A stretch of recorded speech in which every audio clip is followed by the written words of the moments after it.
It has been interesting and at times tricky keeping track of the number of candidates for state and national seats, some switching races. But it should get easier by the end of this week as the Democratic and Republican nominating conventions are held and the crowd gets cleared out. Current columnist Kevin Rennie is here to help us sort it all out. Kevin is keeping up with things on dailyructions.com, which is a new endeavor for you, fairly new. Tell us about it. I've joined the 21st century, and I'm blogging. A ruction is a disturbance, and so I give my own opinions, but I also break stories on what's going on in politics. And you broke a story the other day. I did. I broke that it was going to be Malloy Wyman for the Democrat. Well, at least in part of the Democratic contest, that Nancy Wyman would run for lieutenant governor with Dan Malloy, which I think has given him a big boost. Yes, I was going to say. Let's talk about that choice. Right. She's obviously a very strong candidate. She's very, very, very popular among Democratic rank and file. I would say close to, if you can love a politician, which you should not do, they do. The Democratic rank and file love Nancy Wyman. Now, what do you think about the other lieutenant governor pick, Mary Glassman? I think Mary Glassman had a really bad week. That she and that Nancy Wyman is a really short work of her.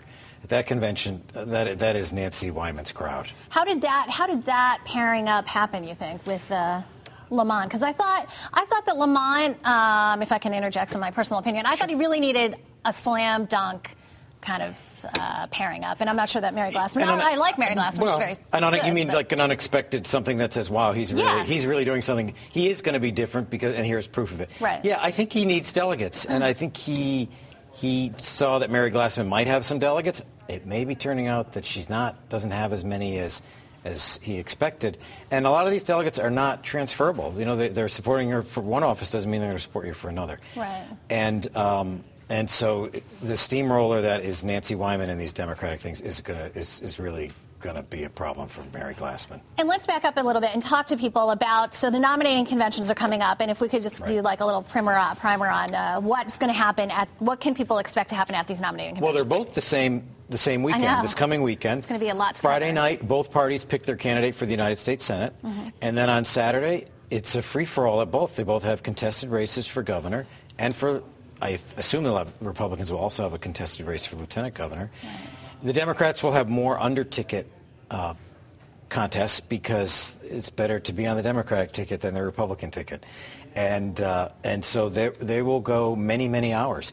You know, what may become important is who stays. If your delegates start leaving, if you're on for one of those under tickets, and it's 10 o'clock on Saturday night and your people are leaving, someone could really score a big upset. Interesting. I think there's going to be a lot of drama. Let's talk about some new candidates who are just getting in the races. We had Janet Peckinpah is now going to challenge Joe Courtney. What do you think about that?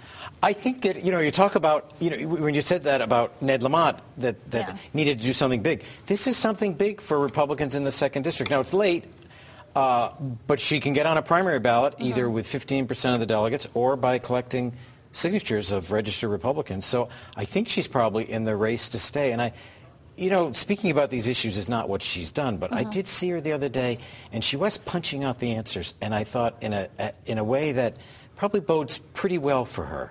Yeah, well, and I should say I've known her for many years, and I like her. And maybe that colors some of my judgment. But I have not been reluctant to criticize other people I like, and I think that she's off to a good start. It's very tricky running for federal office for the first time. Yes, I would agree. The race for Dodd's seat has been kind of sleepy recently, I thought. We haven't been hearing as much about it. It has. I think because it's turned into very much hand-to-hand combat for the delegates.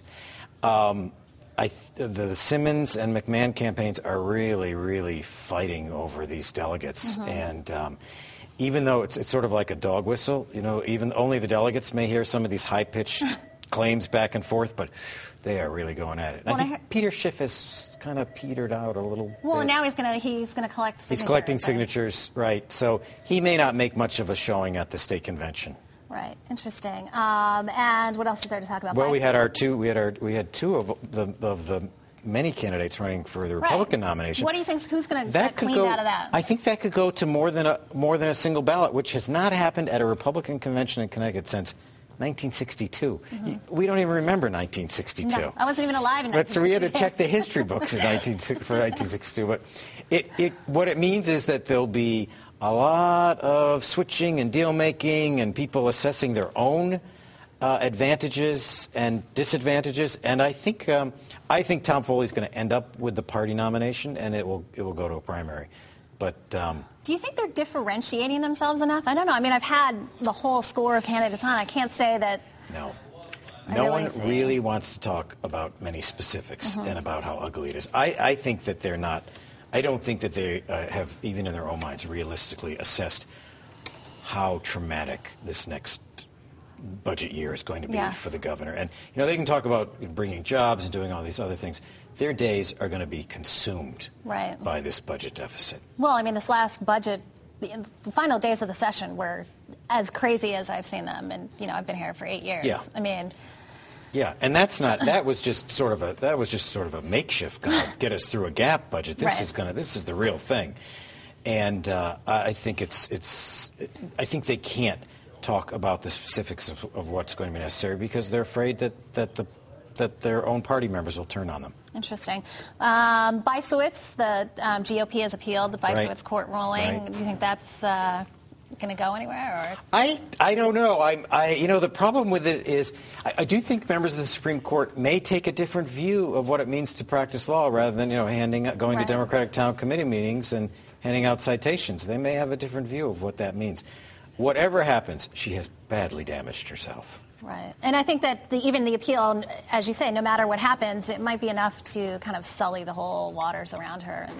Yeah, and it's her own lawsuit. You know, she's the one who initiated it, and then she complains when people get involved in it. Interesting. But that is her way. What else should we talk about in the? What else are you watching? Well, Daily Ruptions. there are congressional campaigns among the Republicans, and. Young Justin Bernier in the 5th District is putting up a really good fight, and I like to see that. You know, he was sort of written off when Waterbury State Senator Sam Caligiuri got in the race, as if that everyone should just get out of the way. Well, he didn't, and he's piling up endorsements, and he's raising money, and he's made it competitive. I like that. Yeah, I think that's something delegates should reward. We only have about 30 seconds, but why do you think we are? Why is there adjusting? I mean, why are there so many candidates and all of them? I mean, we're paying attention now to the state comptroller race. I mean, why? Yeah, because finally there are openings. We've had this great logjam is broken with Jody Rell and Chris Dodd not running again, so there's opportunity to advance. People have been stuck in these offices. I mean, Nancy Wyman has been state comptroller for 16 years. Yeah. I mean, you can just sort of mold her in a job like that. Right. And so now the brave see opportunity. And they're taking it. So the ones who are willing to run and risk something and give up something, that's a good sign. Right. Interesting. It certainly has made things interesting for us. Oh, right? This has been a dream year. I know there's a lot of bad news. It's still a dream year in the news business. Absolutely. Thanks a lot, Ken, for stopping by. You're welcome. And don't forget, if you missed something here on The Real Story, you can now watch it online by going to fox61.com. You can also catch us on YouTube. Thanks so much for watching this week's edition of The Real Story. We'll see you here again next week.